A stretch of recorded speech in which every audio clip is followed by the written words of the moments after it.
Have you ever wondered how the human mind reacts to extreme cruelty? Let's delve into history. Today we're stepping back in time, to the unrelenting brutality of a concentration camp where prisoners found themselves trapped in an unimaginable nightmare. Imagine this. The deafening silence breaks the air thick with terror. A prisoner is singled out, subjected to harsh punishment in front of his fellow inmates. The horror unfolds, etching itself into the minds of the onlookers.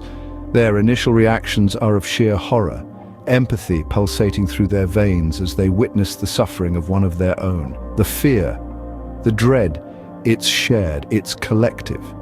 It's a raw emotional reaction that tugs at the very core of their humanity. Yet, amidst this terror, a strange phenomenon begins to take root. The prisoners over time start to wear a different mask, the mask of indifference. But as time passed, something began to change, something inexplicable. As days turned into weeks and weeks into months, the prisoners started to undergo a psychological transformation. A transformation that was perhaps as profound and as disturbing as the physical horrors they were subjected to daily.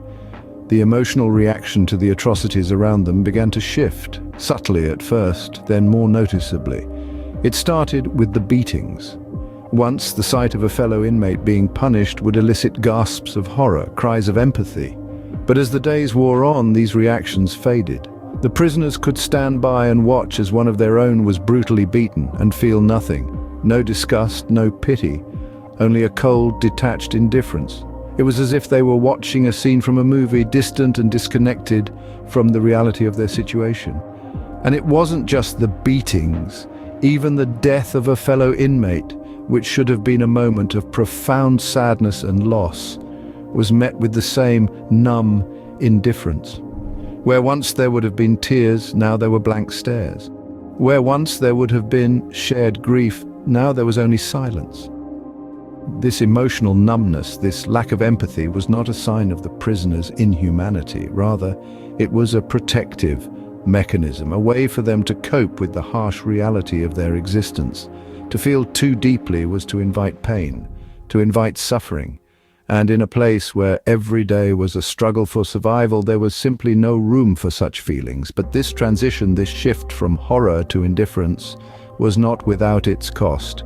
With every beating they witnessed, with every death they shrugged off, a part of them was lost. The part that felt, that empathized, that connected with others on a human level, the part that made them human. The human mind had found a way to survive, but at what cost?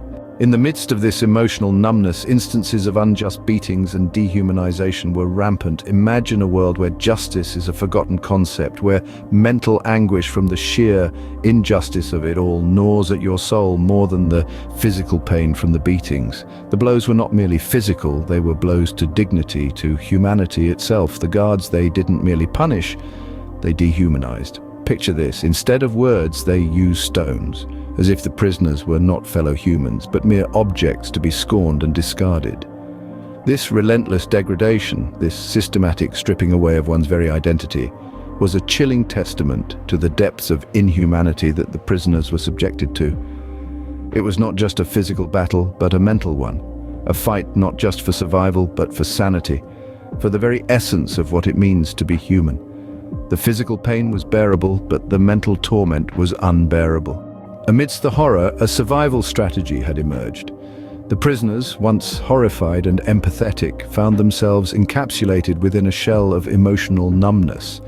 This wasn't a conscious choice, but a psychological mechanism, an adaptation to the extreme conditions that surrounded them daily. This numbness, this indifference to the pain and suffering of their fellow inmates, became their shield, their armor against the relentless onslaught of inhumanity. As the days turned into weeks and weeks into months, the emotional numbness solidified.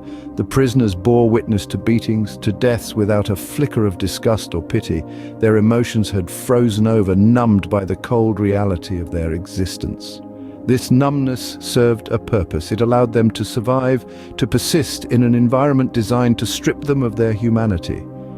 The human mind, it seems, has its own ways of coping with unimaginable horrors.